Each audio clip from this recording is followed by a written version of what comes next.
Hey folks, welcome to Interpret Nation. In this video, I'm gonna do a little bit of a sort of rant, collection of random thoughts on how I view one of the discussions happening in philosophy, or one that's been ongoing ever since we invented these things called computers, quote unquote invented, I would say. But yeah, essentially, people are having a discussion about whether hardware is the same as software. There's a lot of discussion, or there's a lot of development, I think, that still needs to be done in deciding whether software is ontologically different to whether software is different to hardware. And I view this sort of discussion whimsically, in a way, like a game of musical chairs. And it's as though the people arguing, you could kind of see them as trying to decide what makes the musical chair game enjoyable. Some people think it's the music that makes the game enjoyable, and the other camp would say it's the chairs. You get to sit in cool chairs, and that's why it's cool.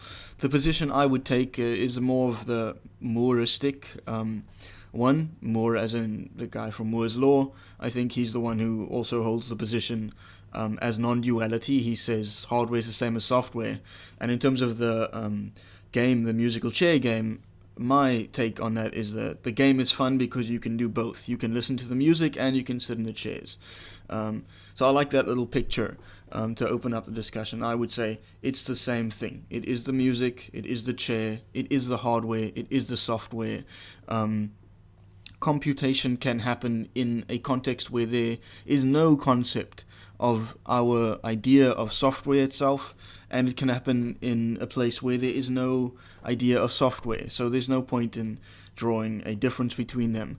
The other way you could see this is you could break this argument down in different steps, different styles. You could go from the top and go down to the atomic level, or you could take it from an atomic level and try to build up to the top, sort of top down, bottom up, very computer sciencey way of arguing things.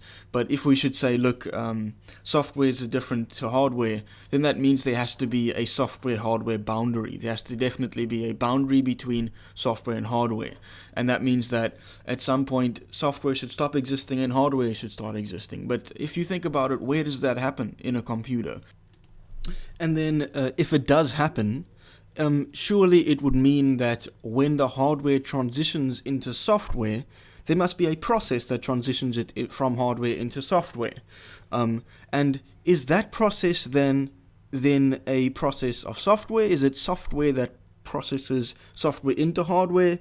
Or is it a hardware that processes software into hardware? What is that? It must be a form of computation. It must be then hosted on itself a hardware, or hosted itself in a software, or enacted by either one of those two things. So even if you if you do in fact impose a difference between hardware and software, it means that, because essentially then you are saying computers are things composed of both hardware and both software, and these are different things. If that is what computers are, then computers must have a special place inside them where hardware turns into software and software turns into hardware.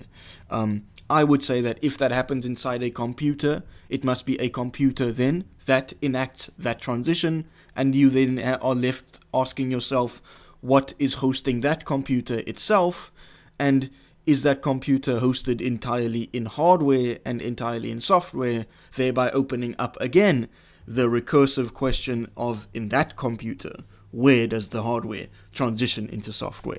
So it opens up endless recursions, and either that is an acceptable recursion, and therefore it means that the duality of hardware and software is sort of like an undecidable problem, or like the number of digits in pi. You cannot ever reach a boundary for, or a limit to the amount of digits, because you can just, the way that the number is constructed allows you to endlessly compute digits. It's not a number, it's a mechanism essentially, which is really wrecking my mind. But this is my thought on it. You can't impose a boundary, because if there's a boundary, something must compute whatever this boundary does.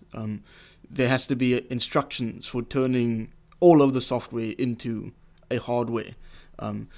But another point of argument, or some more rhetoric, that I think breaks this weird ideology, or sort of weird ontological difference, is you could see that software, whatever it does when it's doing its thing, is just permuting states of hardware. It is just a certain collective transition of the clicks, beeps and boops on a computer, the lights, the voltage states. It's just a certain collection of those voltage states moving from one state to another. That's what the software does. And even when you store it, it is just stored as a very specific state of that hardware that is replicated or re-represented as another, as a transition of voltage states or whatever in the rest of the computer. It's not, it doesn't even do anything different when it's stored from when it's running. It just does it in a different place on the computer.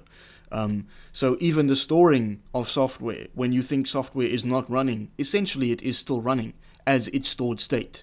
And if it doesn't run, it means that something must be able to run it as its stored state, and therefore allow it to, like, it's weird. You can't even finish that argument, because it then opens up more questions about whether you actually stored that software itself, or you stored another software that's the same as that software and can be transformed into it, therefore is essentially, all software then is essentially the same thing, if you end that argument, I would think. So software, in the literal sense, as in the philosophical sense, is the same as hardware. Hardware is software and software is hardware.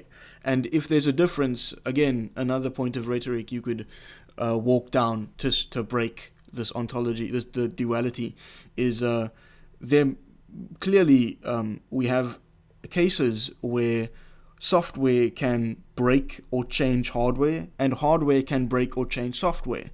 All of us in the computer industry know many examples, things like rowhammer, that suddenly now, because of the behavior of hardware, it can unwrite your software, or your software can have instructions that that makes hardware do non-software things to it. It actually breaks the duality in a sense, because we're saying you can write certain instructions and that means nothing to what the hardware does, or you have to decide that you have written the ability for the hardware to do that into your software, and just not been aware of it.